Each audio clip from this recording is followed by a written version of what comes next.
हमारे साथ बात करने के लिए उपस्थित हैं नीतीश कुमार और भैया जी, जो कि आने वाले लोकसभा चुनाव में भारतीय जनता पार्टी के लोकसभा प्रत्याशी के पद के प्रबल दावेदार हैं। बात करने को जानने का प्रयास करता हूं, चूंकि वर्तमान में भारतीय जनता पार्टी के यहाँ से सांसद हैं। समाजवादी पार्टी ने अपना प्रत्याशी घोषित कर दिया है। पूर्व सांसद अक्षय यादव यहाँ से चुनावी मैदान में उतार दिए हैं। सरगर्मियां पूरी तरीके से फिरोजाबाद की बढ़ गई हैं और हमारे साथ बात करने के लिए उपस्थित हैं।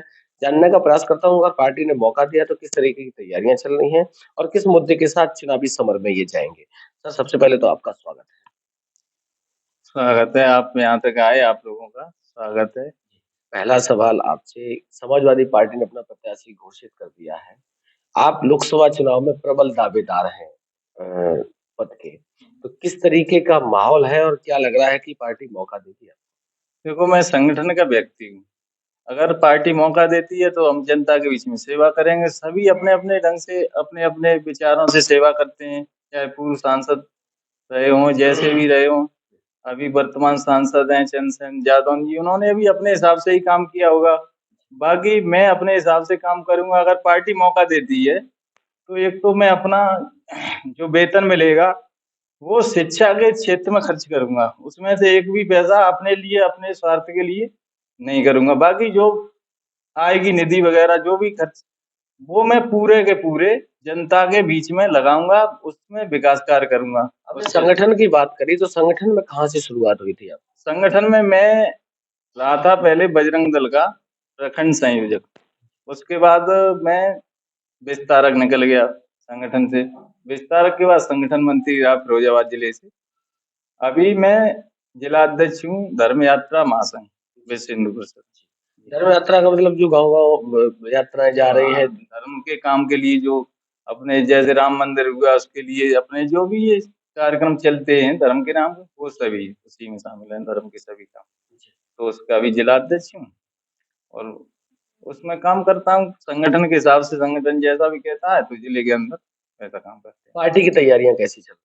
पार्टी की तैयारी सही चल रही है और मैं अभी सभी गांव में अपने बूथ अध्यक्षों की तैयारी कर रहा हूँ और हर बूथ पे मेरे अच्छे लोग होंगे। तो संगठन का मोदी जी की योजनाएं चल रही, सभी को पता है मोदी जी ने, योगी जी ने अच्छा काम किया है और हम भी उसी कड़ी में लगे हैं, हम भी अच्छा काम करेंगे। कुछ ऐसे 5 काम बताइए जो दोनों के जनता के बीच में बहुत ज्यादा चर्चा का विषय बने।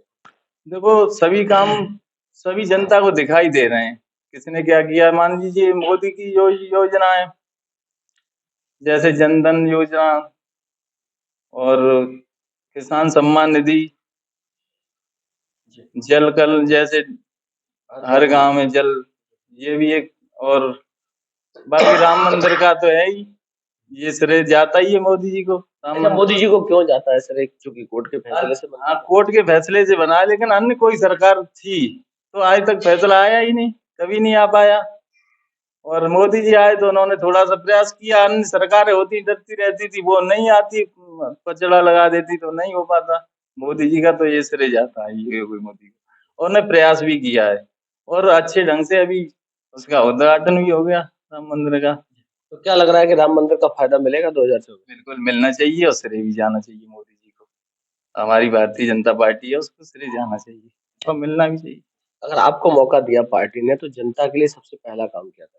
जनता के लिए पहला काम मैं ये करूंगा कि सभी जो अभी तक क्या है कि चाहे कोई भी रहा हो, एक तो ये अन्य सांसद अगर कोई बाहर से व्यक्ति आता है और हमारे फिरोजाबाद में चुनाव लड़ता है तो ये दुर्भाग्यपूर्ण है, बाहर का व्यक्ति चुनाव लड़े और हमारे फिरोजाबाद में आके। दूसरी बात यह है कि कोई सी पार्टी हो हमारे फिरोजाबाद के व्यक्ति को चुनाव लड़ाए। दूसरी बात यह है कि अगर हम मौका देती है पार्टी तो मैं पूरा पैसा खर्च करूंगा जनता के बीच में। उसमें मैं हर एक प्रति वर्ष का हिसाब दूंगा जनता को कि भाई मैंने इतना आया और इतना खर्च किया, ये मुझे वेतन मिला, इससे मैंने युवाओं की शिक्षा पर खर्च किया। जैसे मान लीजिए कोचिंग सेंटर है, मैं निःशुल्क चलाऊंगा, जो भी आएगा। मतलब अच्छे यादव पे भारी होने का आरोप लगा रहे हैं। हाँ बिल्कुल, जैसे मान लीजिए अगर कोई समाजवादी पार्टी या कोई भी पार्टी हो, हमारी पार्टी हो, अगर बाहर का व्यक्ति क्यों लाए भाई? जनता में हर जिले के अंदर सभी शिक्षित हैं।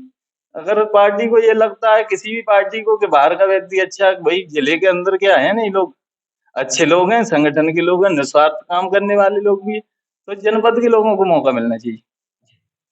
अगर सब पार्टी ने आपको मौका दे दिया और फिर आपका और आपने अच्छे यादव पे भारी होने का आरोप लगा दिया, तो क्या लग रहा है जनता भरोसा कर पाएगी? जनता बिल्कुल भरोसा करना चाहिए और जनता को कहना भी चाहिए कि भाई यही जनपद के व्यक्ति को चुनाव लड़ाना चाहिए। अगर बाहर से आता है तो उसे जवाब देना चाहिए जनता को कि भाई अगर मान लीजिए यादव को कोई पार्टी टिकट देती तो यादव यहाँ भी तो हैं, क्या अच्छे अच्छे यादव यहाँ पे नहीं है? कि समाज में काम करने वाले यादव नहीं है?